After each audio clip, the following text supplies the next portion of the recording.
welcome to my channel. So for ages now I've wanted to get back into YouTubing, and now that I have a little bit more time, this is me starting. As most of you probably may know, I am a new mum. This is little Miss Esme. She is 7 weeks old today, and the journey into motherhood has been something that nobody can tell you about, no matter how much experience your mum's had or your friends have had kids, or how much midwives tell you, how many classes you go to. It is something you are not going to learn anything about until you are thrown in the deep end. And although I've been watching YouTube for months and I've been going on apps and blah de blah de blah, there is a handful of things that nobody tells you about having a baby and becoming a mum for the first time. So this is me hopefully helping you guys out, whether it's to make you laugh, to educate you, or just to tell you a random fact you didn't know. So carry on watching to see the weird and wonderful things that I have learned since becoming a mummy. So the first thing is sleep. Come on guys, sleep is so overrated when you are a parent. You will get absolutely none. And when I mean none, I mean none. The first night she was born in the hospital, we were lucky enough to stay there the night because it was a beautiful suite and there was a double bed. And as a mum, I was up all night watching her like, is she breathing? I can't see her belly moving. She's not moving. And then she was dreaming and all I could hear was her going, meh, meh. It was so cute. So yeah, sleep. You do not get any of it. And the little sleep you do get will make you feel worse. They say to you whenever she naps, whenever baby naps, you try and nap. But realistically, because when they're so young they just want to be cuddled and they're still adjusting to the real world, the time that they nap you're going to kind of want to get up and go and have a shower, you're going to want to tidy up a little bit, make some food.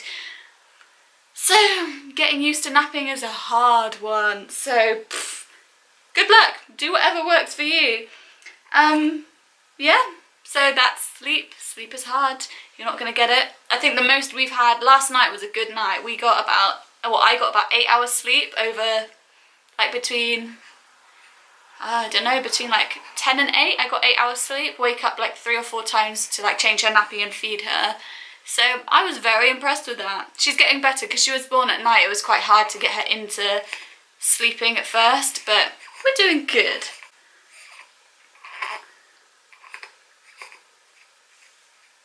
So the next thing is, as a mama, you are gonna cry at anything. Your hormones as soon as she is born are absolutely crazy. You're gonna cry when you breastfeed her, you're gonna cry at a sad TV advert, and for me, because it was Christmas, just before Christmas when she was born, you've got the sad Christmas adverts coming, you cry. Anything with children, you cry.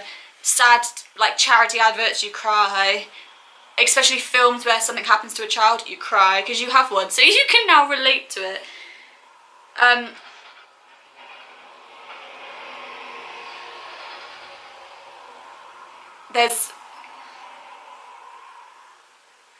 You'll also find yourself just crying at random things people say to you. For example, like if you have a little like argument with your friend or your boyfriend, or your mum says something you don't agree with, you'll just sit there and cry just because you can. Ooh, yeah. So crying, you'll cry a lot. I've got a YouTube video playing in the background and it's distracting me, so I'm very, very sorry. I should probably stop it. But I found someone new that I really like, so I'm trying to watch all of her videos and get to know her. But no, you guys are getting to know me and my experience, so I'm going to stop. Yes, crying. Crying is completely normal. Your hormones are adjusting. You've been growing this little amazing baby for 9 months.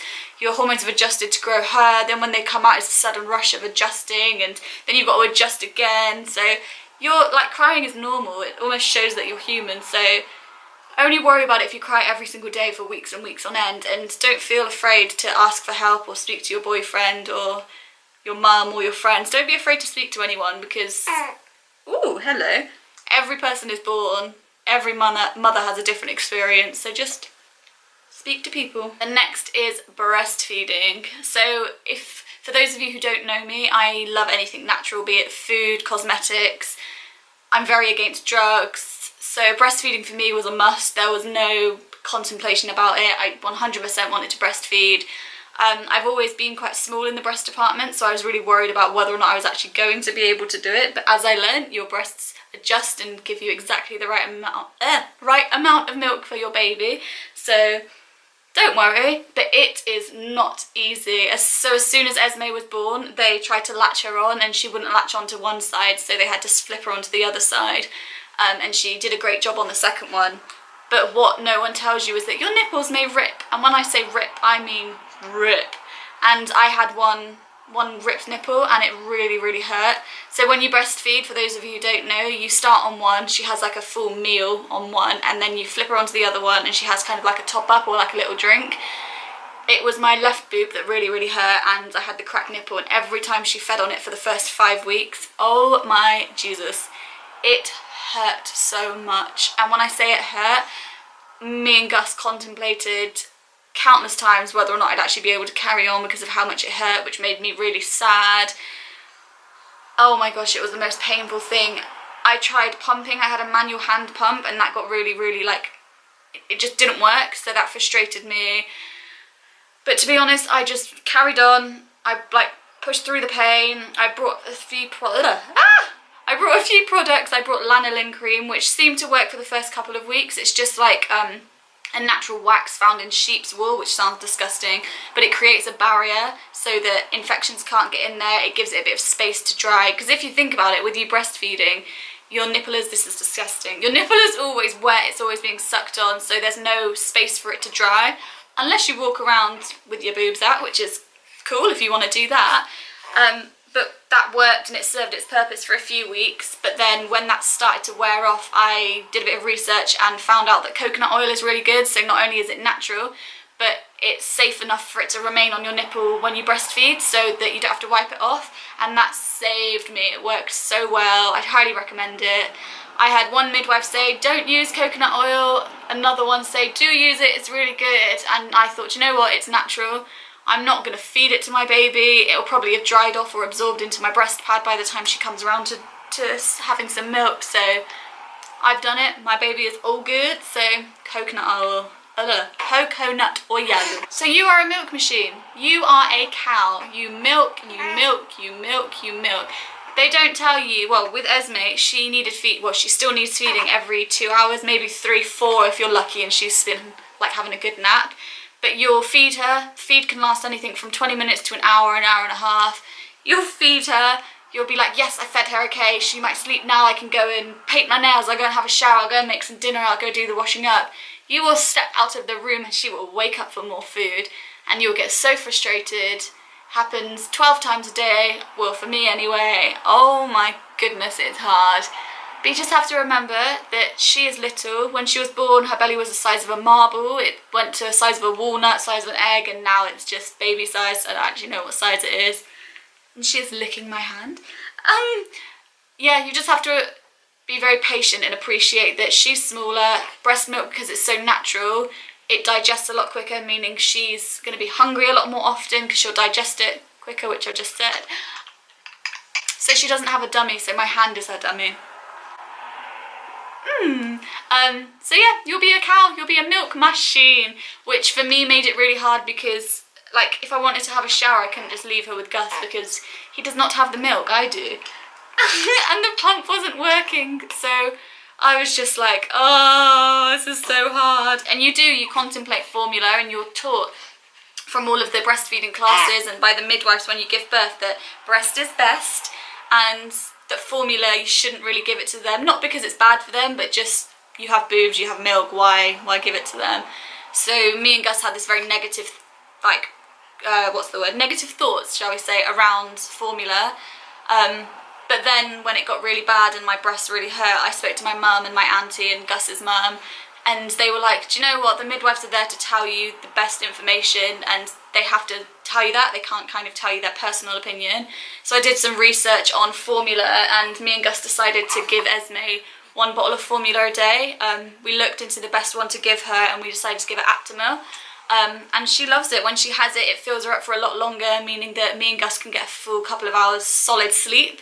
And it's also good because if I want to pop to the shop for, I don't know, food or whatever you want to pop to the shop for, if I haven't pumped, which now I have, which I'll move on to in a minute, Gus can just give her some formula. So it gives me a break. It also gets her adjusted to when she might go onto formula full time. It's just kind of leaves our options open and prepares her, because I'd hate to think what she'd be like if she was just 100% breastfed.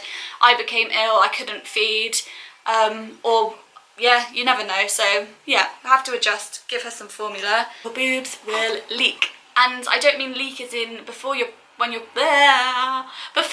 pregnant, your breasts leak a little bit. These leak. They leak through your bra, your top, your jumper, your coat. Then you'll have like a wet circle, and you have to wear these beautiful pads. They look like sanitary towels for your boobs. My mum told me to get them before when I was pregnant, and I was like, these are bigger than my boobs. Like, I'm not gonna wear these. And I wore them once because I leaked a little bit through my bra. And I was like, yeah, I'm not wearing these again. Like, they're stupid, I'm never gonna wear them again. And then she came to my house the day after I gave birth and was like, here you go, here's loads. And I was like, okay, like, I'm not gonna use them. But then as my milk started to come in, like on day 2 and 3, I swear by them. I still cannot go a day without them, because you're just a milk machine. If you put pressure on your boobs, if her head's leaning on your boobs, milk comes out. When she cries, your boobs cry.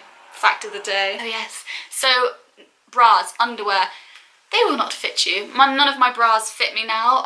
Luckily enough, on Black Friday, she was a couple of weeks old, I brought 2 nursing bras. I have lived in them since. And I thought, oh, I'll just get triangle unwired bras and they'll be fine. You know, I can just whack my boob out. Nope, they're too tight around here. The triangle's too small. The strap is too pretty and I can't just whack it down. Get nursing bras. Wear them before, they're so comfy. Nursing bras, nursing bras. For those of you who don't know, there's a little clip here and you literally unclip it, your boob falls out and boob in the mouth. I went to a breastfeeding class and I didn't really know anything about newborn babies, anything about babies, feeding them.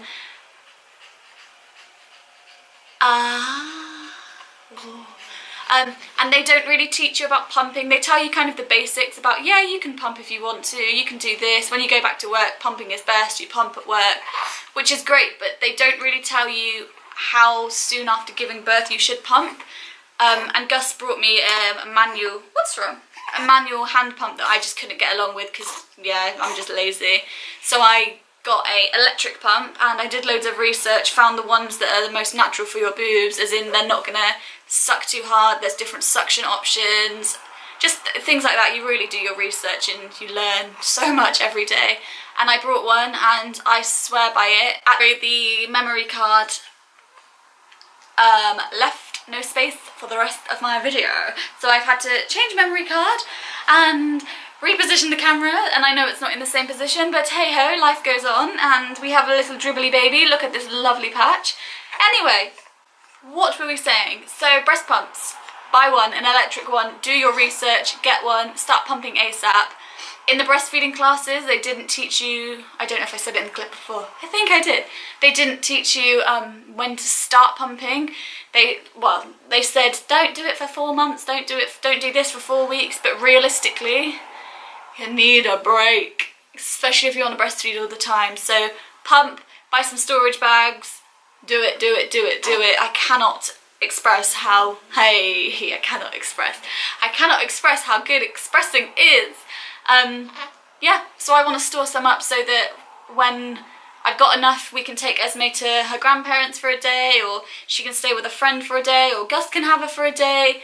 Breast is best, that's what I want to do. So the next thing is her and nappies and clothes. Nobody tells you how many nappies this little munchkin will go through. Kind of the same amount as feeding. Like now she's 7 weeks old, she goes through 12 plus a day. Oh my gosh. And they are poopy, they are wee. You kind of know, like when she cries, you have a tally in your head. A tally? You have like a list in your head of what the reasons will be why she's crying, and of course one of them is nappy. And we've got the, what's wrong? Hey? We've got the Pampers nappies that have the yellow strip down it, so as soon as any moisture touches them, that yellow line goes blue, which is a lifesaver, so you'd have to undress her, find out there's nothing in there, put it back on. So yeah, literally that usually 99% of the time stops her from crying if you give her a fresh mum. If not, breast is best. So yeah, she goes through loads, and there's about, I think, I want to say 30 something nappies in a pack, well in the ones we get anyway, and she'll go through that 2 days, so every 2 days you need another pack of nappies.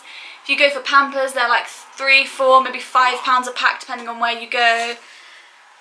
Yeah, we've given her like the little ones, which are great, but because we're really lazy, they don't have that yellow patch on them, and you get so many more for your money. And it's like, now because she's on the next size up to the first one, it's like £2 something for a pack, which is great, but we're lazy, so we spend a little bit more money. You go through nappies like there is no tomorrow, which means your bin fills up really quickly, which means your black bin outside fills up really quickly. And with it being Christmas, them not collecting bins, oh my Jesus, it is hard work. Adulting is not fun. Ooh, no one tells you how hard and well, not hard, take that back, how long it takes to change a bloody baby. Like, my mum showed me that, let me show you, on her shoulder, hello, you have dribbled everywhere. There's these two things here and you can open them up, and like when they poo themselves, you can take it off in a very clever way. So the poo, oh my God, you're dribbling. You can take the clothes off so that she doesn't get poo on her face, which is great, but still long. Putting clothes over a baby's head is the longest thing ever.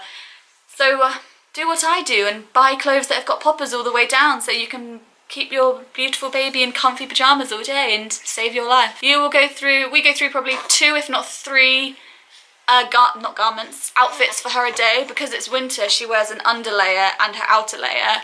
Our flat is really, really cold or really hot. There's no in the middle. So when she goes through an outfit, she goes through 2 items. If she's pooed in her nappy and she's got socks on, the socks are going in the poo. It's just a lovely, lovely, lovely cycle. So your washing machine is going to be full all the time. Your electric is going to be more expensive. You're going to need more washing up products. The life of being a mummy. Last thing I'm going to say, because I know this video is getting very long, help. So before, when I was pregnant, me and my mum, we got on great, but we annoyed each other a lot, and I always said, oh no, I'm not going to need help when she gets here, I'll just live my life how I do now and just have a baby on my arm. Lol, bless you! That is not how it works. My mum was like to me, do you want me to come and stay with you for like the first week when Esme's born, because I've got the week off around her due date? And I was like, nah, it's fine, we don't need your help. Our flat's small, coming up with every excuse in the book. But looking back on it, I think it was good that we didn't have her here, because it gave me and Gus a chance to really get used to having her around. But the help that would have given us, oh my gosh, sorry, we live on a main road, buses.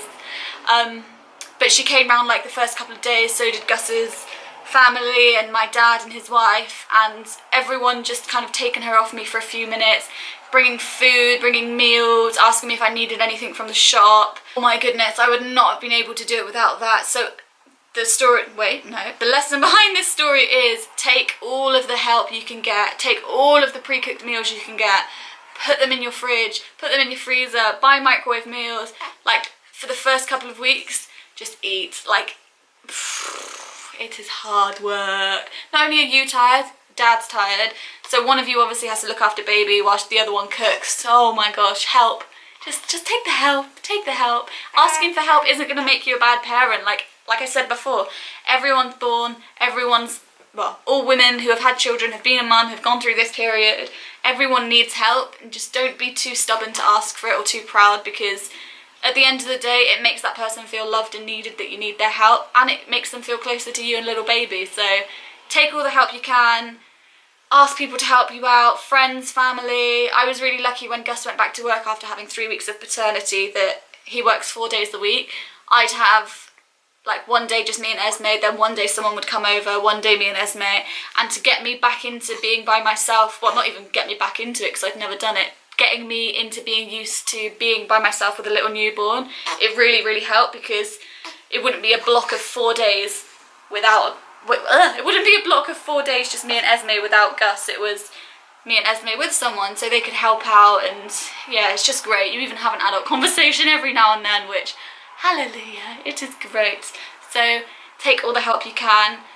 I wasn't one to really reach out to other mums. Like, when the health visitor came round, she was like, oh, there's a mum and baby class round the corner from you on this day and this time, and in my head I was like, ew, like, I don't want to be forced to have awkward conversations with women who I'd never speak to in real life, and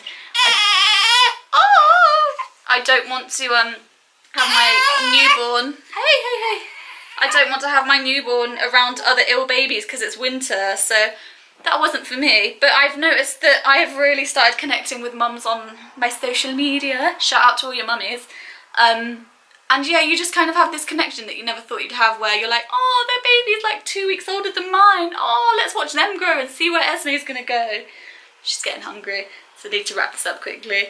So yeah, and I've had some amazing like girls, women, not girls, say to me like, if you ever need any help, feel free to message me. Like, we've all been there. I wish someone was there for me. Each other out, show love, share love. Having a baby is hard and it's very scary, and you just need help and support, and to be like, to feel like you're not the only one. So yeah, that is my video. Thank you very, very much for watching and for the support. I hope you guys have enjoyed it, because like I said, getting back into it is really hard and time consuming, but also as well, I'm not one to care about what other people think, but deep down you care about what other people think. So please tell me what you think of this video, any suggestions of what you'd like to see next. It doesn't have to be baby related. Thank you for watching, guys. Hopefully see you soon. Bye.